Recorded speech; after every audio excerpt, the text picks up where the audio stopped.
Former State Senator Bill Napoli has paid his dues, spent his time in the state capitol, and you've served the people of South Dakota in that capacity, in one capacity or another, in that building for, what, 30 years or so? 36 years. 36 years, that's a long time. And in that time, you learned a thing or two about that process, didn't you?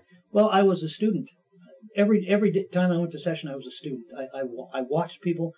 Bill Janklow curses the day that I ever went there because I learned I learned a tremendous amount from him. I learned all about circling arguments and how to get things done, and I learned from the best. I spent 22 years as an activist lobbyist, and there is a right way and a wrong way to work the legislative process. And I've often threatened to have a seminar to teach people just how to go to Pierre and get things done. You know, if you decide to do that, let us video it, and we'll make it available to people who need to hear it. Well, right now it's so important because there's so many Tea Party people and there's so many activists that want to be involved, and they go to Pierre and they think, I've got a good bill, I've got a good idea, and then they just get hammered simply because they didn't work the process right. And I'm thinking that if I could just get it together, I'm kind of busy right now, but if we could help them somehow learn the right way to do this, it might get them more involved and more active. Maybe they'd even want to run for office. Then we would start to see things turn around. Bill, have you and Peggy seen the movie Lincoln? Not yet. You should see it. Those of you who have seen it know that it's a compelling movie. And whether or not they portray Lincoln accurately is beside the point. It's a compelling movie, and Lincoln is a hero to many of us. And the thing I came out of that movie with, though, was a new focus on my hatred for the political process, the way it's done. Oh. Because we see votes bought and sold, compromises made, integrity compromised, and those things. I have a hatred for that part of the process, Bill. I just want to scream, why won't you do the right thing? Why won't you just vote on the merits? But that isn't the way it happens. Well, Gordon, I don't want you to hate anything, but you can dislike it a lot, and I'd be okay with that. I got to tell you, I hate it. Well, I don't want you to. The Lord says you're not supposed to hate anything, but you can sure dislike it an awful lot. And that doesn't do you any good because the process is the process. It's been like that for 100 years.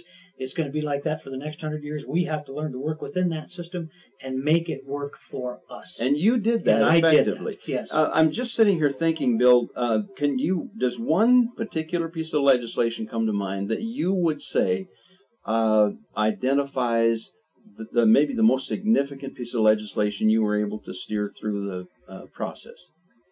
Well, there was two of them, but probably the one that affected me the most was early in my career as a legislator. Remember, I spent 22 years as a lobbyist, and then I went right into Pierre as a member of the House of Representatives. That was the first year in 1995 that Janklow came in with the big tax increases and that sort of thing in order to lower property tax by 30%. He had what he called a three-legged stool, and one of those legs was a $30 million tax increase.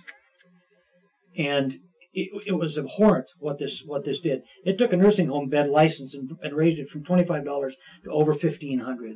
And so the taxes that were in it that were being increased were just abhorrent. And myself and two other legislators, freshmen by the way, here, managed to steer that around where the three of us killed that bill. You know, isn't it interesting? You're saying that is one of the landmark things in your personal legislative legacy.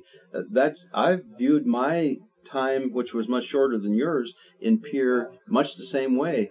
The things that I was most pleased with are the bills that I was instrumental in helping to kill. It's terrible, bad ideas. Well, that's part of your job, a big part of your job. Not only to get good ideas passed, but to make sure that bad ones don't get passed. And if you've got a good idea, what advice would you give to a freshman legislator who's sitting there and it's their first time in session? They're looking up at the Speaker of the House or the President of the Senate, and they're saying, "Oh my Lord, what did I get myself into?" What advice would you give them? How can they pass good legislation?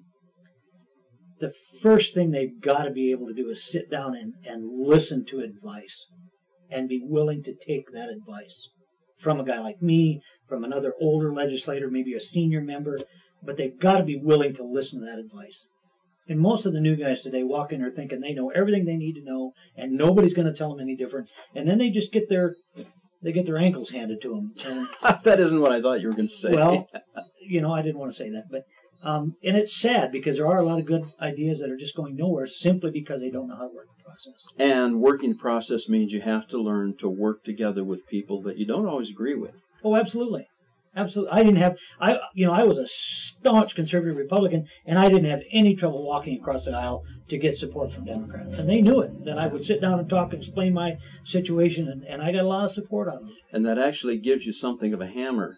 And sometimes you need a hammer, don't you? Well, I learned that from Bill Janklow. Yeah. If Bill Janklow couldn't get support from his party, he went right straight to the Democrats. And that taught me that, not all the answers are with your own party. Sometimes you got to go elsewhere. Well, thank you, Bill. I hope somebody's listening because that's some good advice from a seasoned legislator and a longtime political conservative activist.